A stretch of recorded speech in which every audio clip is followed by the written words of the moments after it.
누가복음 23장 26절에서 43절까지 말씀을 살펴보도록 하겠습니다. 로마 총독 빌라도에 의해 사형 선고를 받으신 예수님은 십자가를 지고 골고다 언덕길을 오릅니다.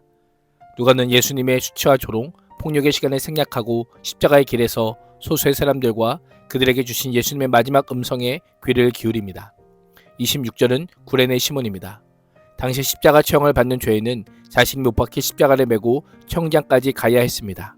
십자가 모양의 가로나무의 무게는 약 20kg 정도로 예수님은 지난밤 계속되는 신문과 혹독한 매질로 인해 만신창이가 되어 혼자의 힘으로는 십자가를 지고 갈 수 없었습니다. 그러자 로마 군인은 구레네 사람 시몬을 붙잡아 예수님 대신 십자가를 지게 합니다.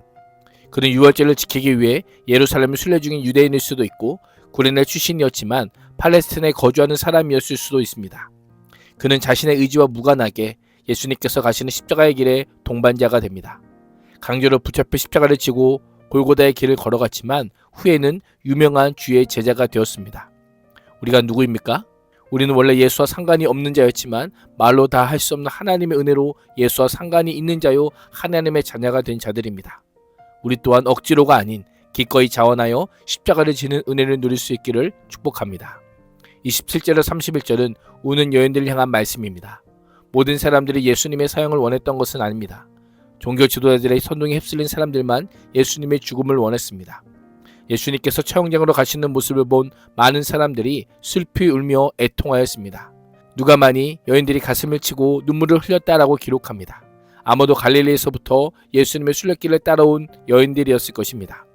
예수님께서는 여인들을 향해 몸을 돌이키시고 예루살렘의 딸들아 나를 위해 울지 말고 너희와 너희 자녀를 위해 울라라고 말씀합니다. 불과 40년 안에 로마인들에게 파괴당한 예루살렘과 성전으로 인해 가슴치며 울게 될 것을 예수님은 아셨던 것입니다. 가슴치고 슬피 울어야 할 대상이 예수님이 아니라 멸망한 예루살렘임을 알려주십니다.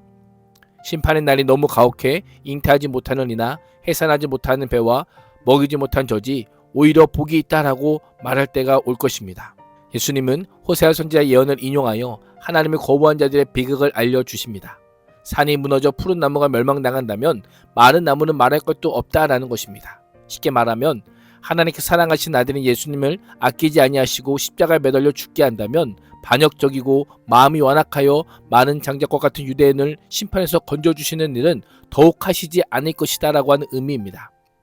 예수님은 유대인들에 대해 마지막으로 자신의 슬픔을 표현하고 계십니다. 32절에 34절은 십자가 위 용서의 기도입니다. 그날 오전에 처형된 죄수는 예수님만이 아니었습니다.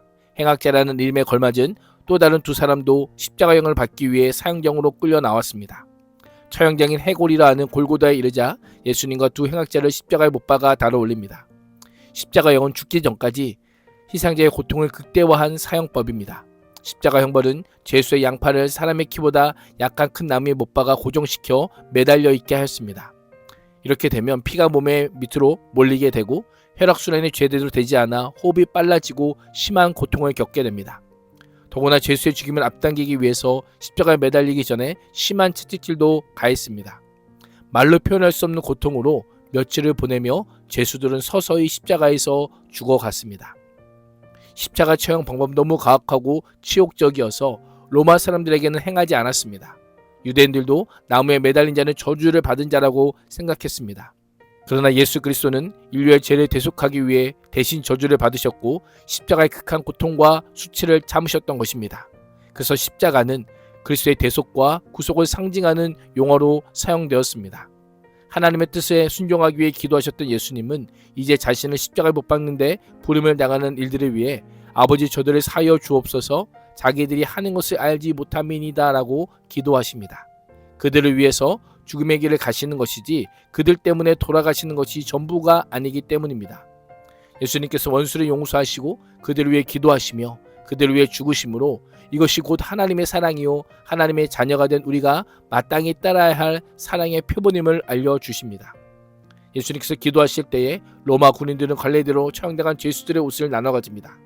예수님의 옷을 나누기 위해 제비 뽑는 모습은 시편 22편 18절의 말씀이 성취되는 것을 보여주고 있습니다.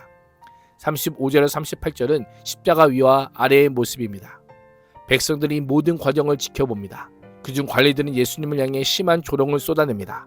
타인을 구원한 그가 하나님이 택하신 그리스도라면 스스로 구원해보라 라고 하며 조소합니다. 자신을 구원한다는 것은 지금 당장 십자가에서 보란듯이 내려오라는 것입니다. 로마 군인들도 예수님을 조롱하며 신포도주를 억지로 마시게 합니다.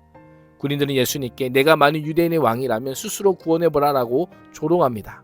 신문과 재판 과정에서 계속해서 언급되었던 예수님의 가장 중요한 정체성, 그리스도와 유대인의 왕이라고 하는 표현이 죽음 직전까지 계속해서 불려지고 있습니다. 예수님께서 달린 십자가 위에는 유대인의 왕이라고 하는 패가 부착되어 있었습니다.